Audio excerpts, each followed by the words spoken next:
کسی مسلمان کے اسلام کی خوبی حسن یہ بھی ہے کہ وہ ہر اس کام کو چھوڑ دے جس کا اس کو کوئی فائدہ نہیں، یعنی دنیا کا وقت یا تو لگے دنیاوی ضرورت کو پوری کرنے کے لیے، وہ بھی ظاہر بات تو تقاضا ہے، زندگی کے تقاضے ہیں پورے کرنے میں، یہ ایک مصرف ہے، جائز مصرف ہے، صحیح مصرف ہے، اور یا پھر اس کے ذریعے سے آخرت کمائی جائے۔ یوں سمجھنا کہ وقت کوئی بیکار اور فضول چیز ہے، بیسٹ ٹائم جیسا کہ میں نے کہا تھا کہ لفظ استعمال ہوتا ہے، وقت گزاری کا مشغلہ ہے جی، ذرا وقت گزاری کے لیے، کچھ تفریح کے لیے، اس کا تو سوال ہی پیدا نہیں ہوتا اگر آخرت کا یقین۔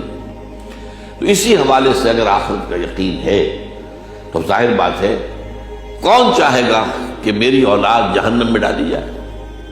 کون چاہے گا؟ کون چاہے گا کہ میرا بھائی جہنم میں ڈالا جائے؟ تو پھر اس کے بعد انسان کے ساری صلاحیتیں، ساری قوتیں، ساری توانائیاں اس میں صرف ہوں گی کہ جتنوں کو بچا لوں، بچا سکوں بچا لوں۔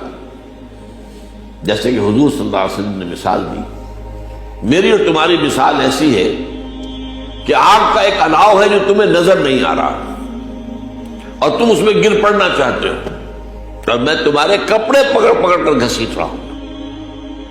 اس کی میں مثال واضح طور پہ دیا کرتا ہوں۔ فرض کیجئے کہ آپ کہیں سڑک کے کنارے بیٹھے ہوئے ہیں اور آپ کو معلوم ہے کہ آگے سڑک کھلی ہوئی ہے، ٹیلی فون والوں نے یا سوئی گیس والوں نے یا کسی اور نے سڑک کھلی ہوئی گڑھا ہے آگے۔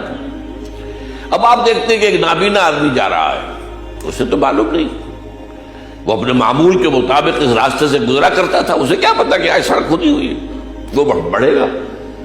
آپ چلا کر کہیں گے او خدا کے بندے ذرا بچو، آگے جو ہے گڑھا ہے۔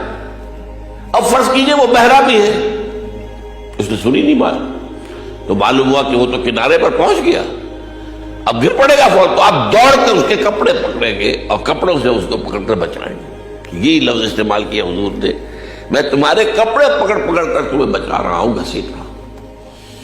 اس حوالے سے انسان کا پھر زندگی کے اندر یہ ویلیوز کا معاملہ ہے کہ آپ کی اقدار کیا ہے، آپ نے کس چیز کو کتنی اہمیت دی ہے، آپ کے نزدیک کس چیز کی کتنی قدر و قیمت ہے۔ تو یہ چیز در حقیقت جو کچھ آپ نے اپنے لیے پسند کی ہے، اگر آپ اپنے لیے جنت پسند کرتے ہیں تو آپ اپنے بھائی کے لیے بھی جنت پسند کیجیے جس سے بھی آپ کا تعلق ہے، اور وہ چیز جیسا کہ میں نے عرض کیا اس کا دائرہ وسیع سے وسیع تر ہو کر پوری نوع انسانی تک پھیل جانا چاہیے۔ چنانچہ یہی وہ ہے بات جو کہی گئی ہے قرآن میں حضور کے بارے میں، وَمَا أَرْسَلْنَاكَ إِلَّا رَحْمَةً لِلْعَالَمِينَ۔ حضور کا یہ دائرہ جو ہے تمام انسانوں تک، اگرچہ لفظی ترجمہ ہوتا ہے تمام جہانوں تک، یہ سے مراد کیا ہے؟ بعض اوقات عربی زبان میں ظرف کی جمع بول کر مظروف کی جمع مراد ہوتی ہے۔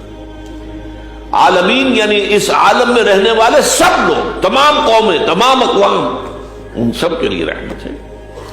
یہ رحمت جو ہے اس کا کوئی عکس یہ صاحب ایمان کی شخصیت کے اندر پیدا ہو جانا چاہیے اگر حقیقی اور واقعی اور اصلی اور قلبی یقین والا ایمان حاصل ہے۔